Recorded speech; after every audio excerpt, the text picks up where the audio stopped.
r/AskReddit. Who's the worst human being you've ever met? My mother. She abused me and my older siblings along with my little brother when dad was not home. She lies, steals and neglects. She has no custody over my little brother, but has the legal right of being with him on occasions decided by court. Last Christmas we let my little brother fly to an island very far south from where we lived because it was decided by court that he would spend Christmas there and be back for school. He has not come back yet. He has been brainwashed by mom to report dad and all of us of abuse. It even went so far that my mom convinced my little brother to lie to the police that dad raped him, his stepmom and my 9-month-old baby sister. She sent me away at a very young age because she did not want anything to do with me. I hate her with all of my body and soul. I fear my little brother will share the fate of me or one of our older brothers. Old bro is a drug abusing criminal. My footsteps ain't much better but I survived. I do not know if I would though. Everything she has done to me and all of her kids should send her rotting in jail, yet she still tries to convince me she loves me. I'm going to stop now. I'm extremely pissed of RN. Edit. Questions will be answered if you have any, so hit me with your best shot I guess. Edit. 2. Thanks for the upvotes and support. Means a lot. I had moved to a little town in northeastern Arizona, lived there for a little over 2 years. The last 6 months I was there, a woman I'll call K moved in next door. First couple weeks she seemed alright, but I'm not much for making friends right off the bat, so I basically stayed to myself. My roommate stayed to himself too. I had given K my number and she gave me hers in case of emergency. She had 2 dogs and a cat. I have 1 dog. When I had moved there I was told no pets, but mine is a service dog, so landlady accepted that, but told me no one else she would tend to were allowed. Anyways, K moved next door. As I said, after a couple weeks I walked outside one morning and K hollered at me, "If you don't want to talk to me just tell me. I've been trying to call you," in a pissed off tone. I had been cleaning that day, running vacuum etc, and had my phone charging in another room. Told her that, but her reaction was totally weird to me. Few days later my dog started getting sick. I asked K if she knew what might be wrong before I was gonna take dog to vet. Off the wall, K said poisoning. I wasn't even thinking that. I called vet and was told give it couple days cause didn't seem severe to vet at time. When I let dog out to potty I stayed out with her, then brought her in and seemed to get better, but dog had gotten leery of K as well.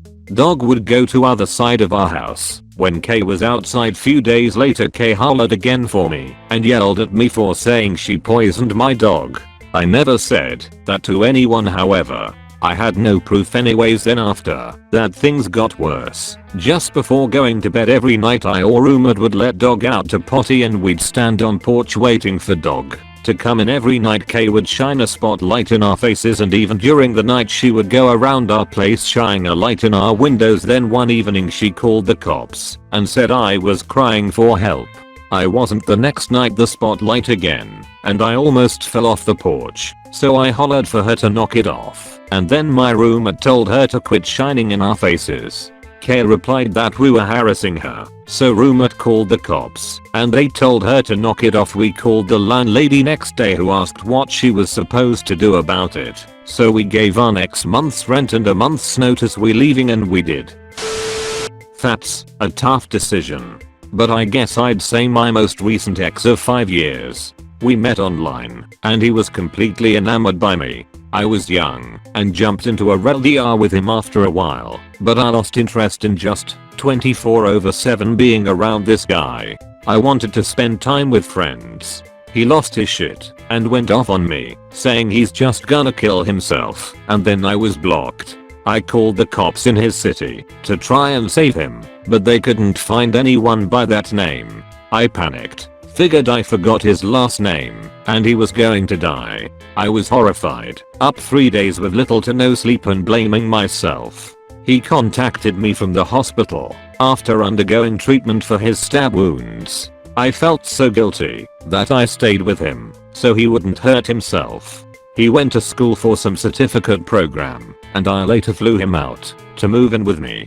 We struggled to find steady jobs, and between that and my previous ex stalking me, we decided to move back to where he lived, where we became homeless, slept in his sister's no insulation garage, felt like I was suffocating every morning because of the heat.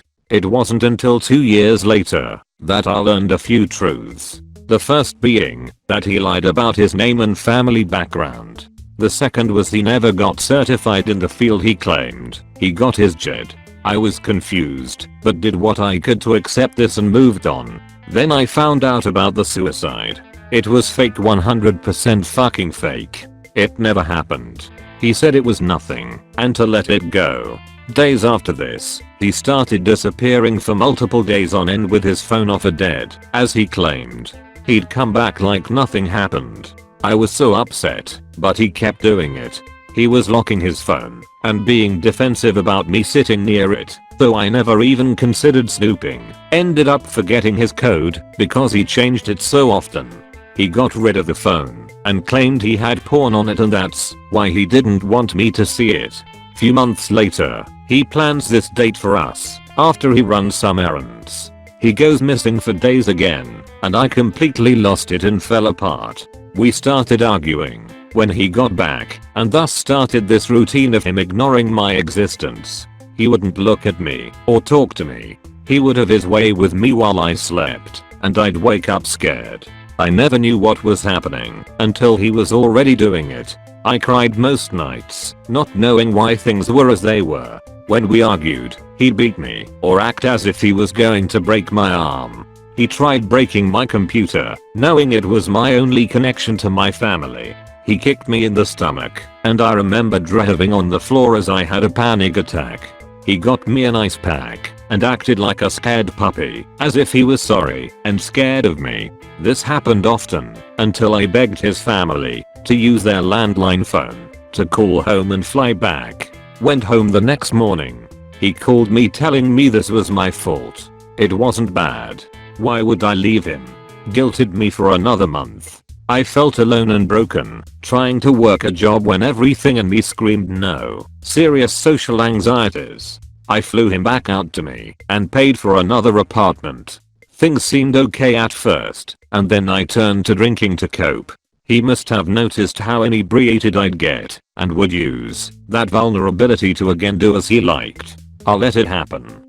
Got pregnant after a few months of him living at this place and lost my job. I was sick constantly and becoming anemic. He wasted his money on things I never knew about. He went out to bars with friends. He got violent again. One night, when I was about 5 months along, he shoved me into the back of the couch. I hit my stomach and immediately panicked, thinking I hurt this poor baby too. He had no remorse. It happened more after that. To make an even longer story short, I had my son and my ex up and left back to his hometown. He didn't help pay for anything, no child support. I was on my own. Few months after our 5-year mark, he blocked my calls and texts. A mutual friend told me he was hanging at some girl's house a lot and suspected cheating by how he avoided the subject. I decided to drop it.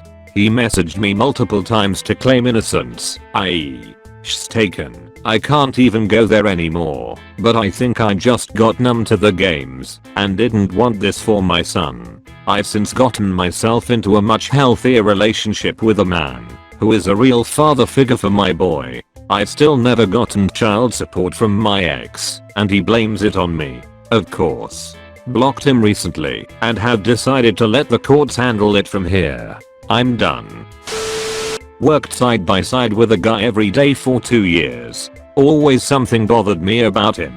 Giant hands and head, somewhat effeminate in a weird way, not a suggestion or commentary on a gay stereotype. Cried all the time with reason I guess, but come on, we are in business and at work FFS. Didn't know anything practical about business, but had been a high level exec and apparently Peter principled his way up and always bitched about his elderly in-laws. There was a power struggle between the owners/investors from Malaysia and the US exec team, and the Malaysians fired us and came over for us to sign the paperwork and wrap it up.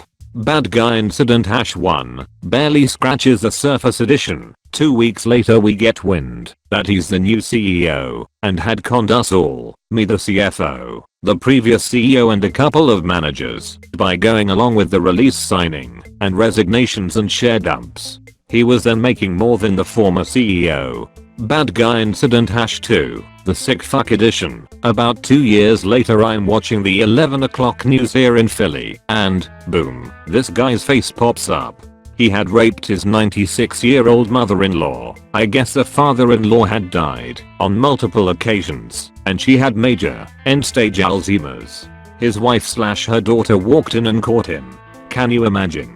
Bad guy incident #3, the I hope you get fucked in the ass every day in prison edition. The cops in the town, Chalfont, did their jobs and found an old open sexual assault case against an 11-year-old girl from 1999. And the now grown woman confirmed it was him. WTF. Now this is me, but my assumption is that this is his stepdaughter.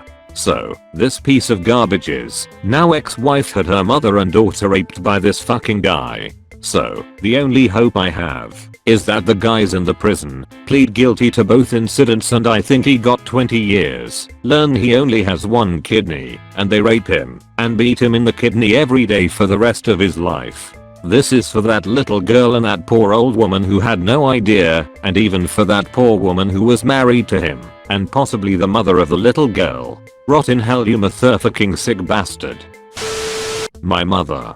She wanted a comfortable life, so she married my dad, a doctor. But she hated the family life and she hated that she was expected to have kids. So she started to harass our father and cheated on him and in short, drove him to suicide.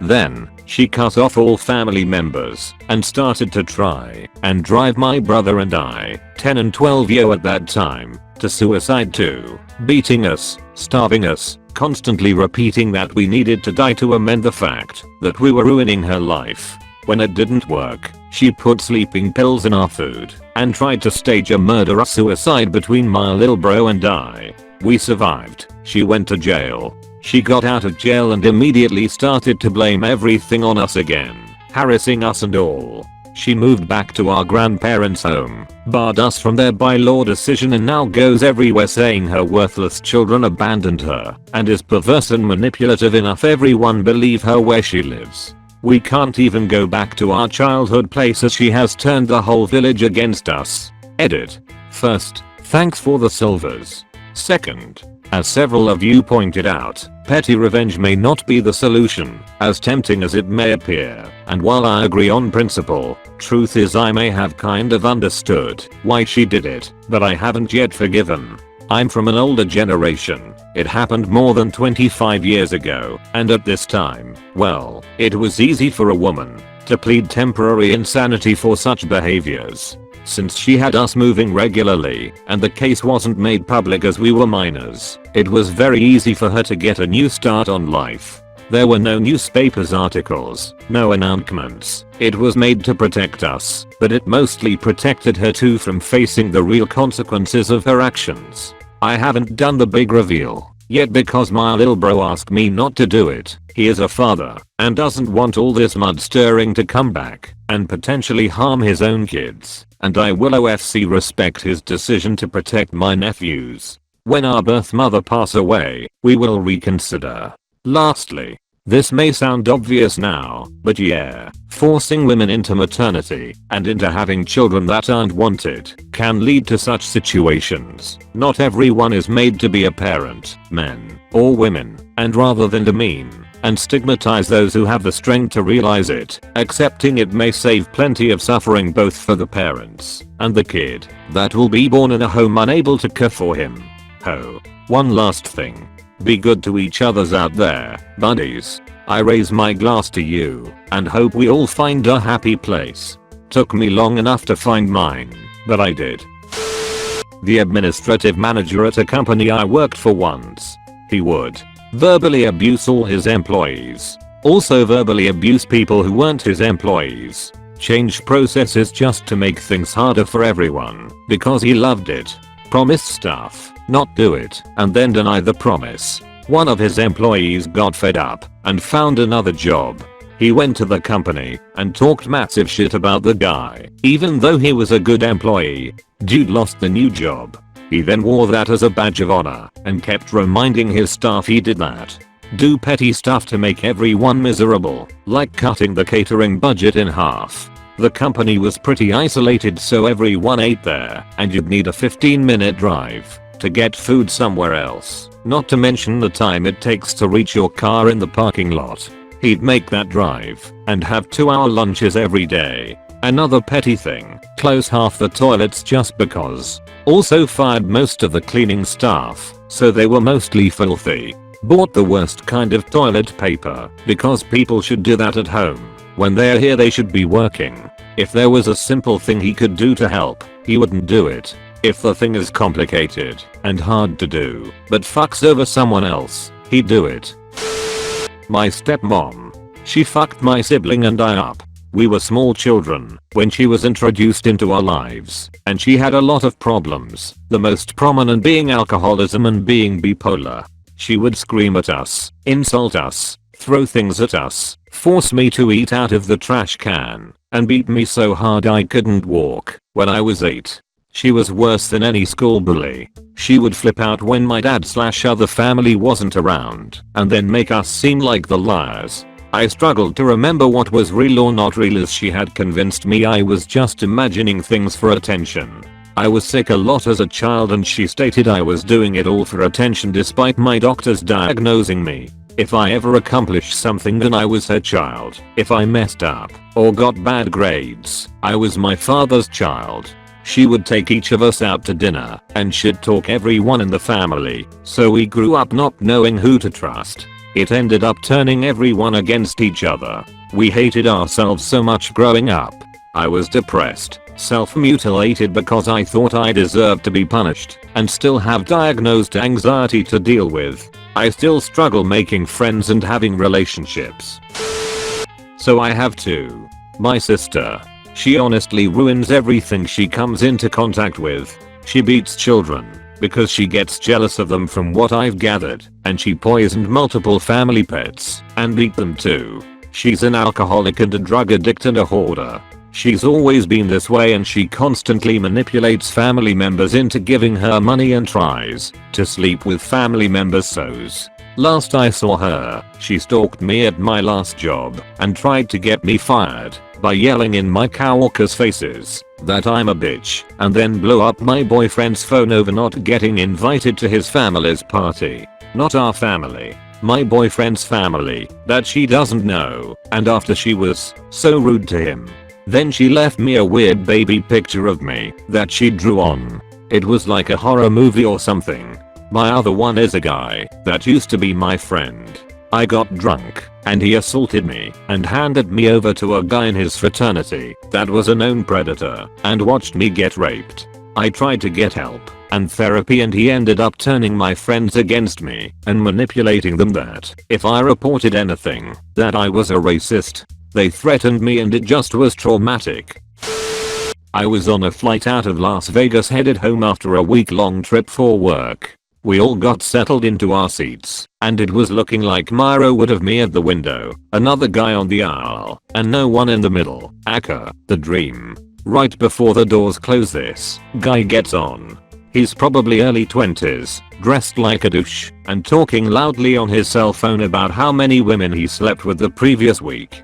He gets to our row and steps over the guy in the aisle seat without even asking or saying excuse me. Just steps right over him. The minute he sits down, he kicks off his flip-flops, then uses his feet to pull all the papers and magazines and stuff out of the seat back pocket, kicking them all on the floor so he can use that little pocket as a hammock for his stinky bare feet. I'm like, what a dick, but I keep my peace because I just want to get home without pissing anyone off. This guy is still talking loudly on his cell phone after the announcement to turn everything to airplane mode. Through the whole safety briefing we get to hear about this blonde chick with huge cans he banged last night. I had my headphones in and was doing my best to ignore him and watch a show. Suddenly I hear a commotion and there are 3 flight attendants all telling this guy to put his phone away. all of them basically shouting at him, as well as passengers in front and behind us. Dude, put your phone away. You can't be on your phone during a flight. Put it away. I'm almost deaf. Done. Alright. One of the flight attendants tells him, if you don't put your phone away right now we are returning to the gate and you'll be escorted off by police. He puts his phone away, finally, but mumbles bitch under his breath. We get into the air and I decide to take a nap. I close the window shade and settle in. About 10 minutes later I feel this guy reach over me and pull the shade back up so he can snap pictures for Instagram. His arm is very much in my personal space, but not exactly touching me. I say, do you mind not doing that? And he says, doing what? I'm just taking a picture. Yeah, but you're reaching across me to do it. Please don't. He pulls his arm back and mutters under his breath at me. I close the shade and take a little nap. I wake up as we're starting our descent. I get my stuff arranged, garbage to the fars, etc. As we are coming down, this dude reaches over me again and opens the window shade. He then starts taking more photos out the window with his arm reaching completely across me. I'm exhausted and fed up, but I figure if I can stay quiet for 2 more minutes we'll be on the ground and I won't get arrested for punching this bag of dicks. We land and he stands up and tries to step over the guy in the aisle seat, but that dude says wait your turn. At this point douchebag Kevin here can see the guy in the aisle is a pretty massive dude, so he doesn't drop any attitude. Once we were out of the plane and on the jetway the douchebag takes off running and pushing past people. The guy who had been sitting in the row behind me tells me you have the patience of a saint, man. That guy was a real jackass. I just said yeah, he was, wasn't he? Yeah. He reached across you like 3 times. I welder punched him. Glad it was you and not me. I got home and promised myself I would teach my kids to never be anything like that guy. Fucking Sandy. She woke up one day and told her husband I don't love you anymore. I want a divorce. Oh, BTW this is my new BF. He's moving in. She got everything in the divorce and the husband paid all her debts. She lied about cutting up their joint cards and she later ran them back up too. He paid them off because he's a tragically nice guy. She got pregnant, then tried to claim the ex-husband was the father for the child support. He finally fought back and won. He found out she was going to give away their dog, so he begged for the pup. She obliged, with a slew of demands regarding the dog's care, and insisted he hide her repossessed vehicle in his garage until things were sorted out. The dog was delivered with fleas and was behind on all vaccinations. She moved out of state, taking her mom with her. Boyfriend is a convicted sex offender who can't legally be around her child, but she made it a habit of moving frequently and lying about him residing with them, and bragged frequently about this. Boyfriend and her mom didn't get along, so she started telling mom's doctor that she was experiencing sundowners and becoming increasingly combative at night. Doctor prescribes sedatives. She goes to a few other doctors for the same thing. About a year after the move, a family friend visits and discovers the mom drugged out of her mind, filthy beyond belief, and crusted to her easy chair. White hair was now orangish yellow from filth. Clothes utterly soiled. He refused to leave without taking the mom with him. He ended up reporting Sandy to the authorities, but those in her state considered a non-issue as the elder was no longer in the abusive home. Sandy can fucking go to hell. Someone I had considered my best friend from 2nd grade to sophomore year of high school. A group of us from elementary school ended up going to the same high school and our friend group expanded a bit to include new friends at said high school. This girl had been used to being the most popular of the friend group until she made a new BFF who was embraced by the larger friend group. As time went on, the girl thought that the friend group was paying too much attention to the BFF. She decided to lie about having cancer. She told all of us that she had cancer, used her grandfather's chemo dates as her own, and even went up to one of the students who survived fucking leukemia to discuss treatments and doctors. After we all rallied around her, her mom found out, probably from one of our moms, and confronted her. The girl shows up next day with a black eye. She could have been struck, but it looked like she had used some black eyeshadow to dramatize it. The school calls CPS, and it becomes this whole drama. She also claimed that she was diagnosed as a pathological liar after 2 therapy sessions, and then tried to manipulate one of my closest friends into forgiving her because they both had experiences with mental illness. The great irony is that 10+ years later she was diagnosed with cancer. Thank you so much for watching the whole video. Please leave a like and subscribe.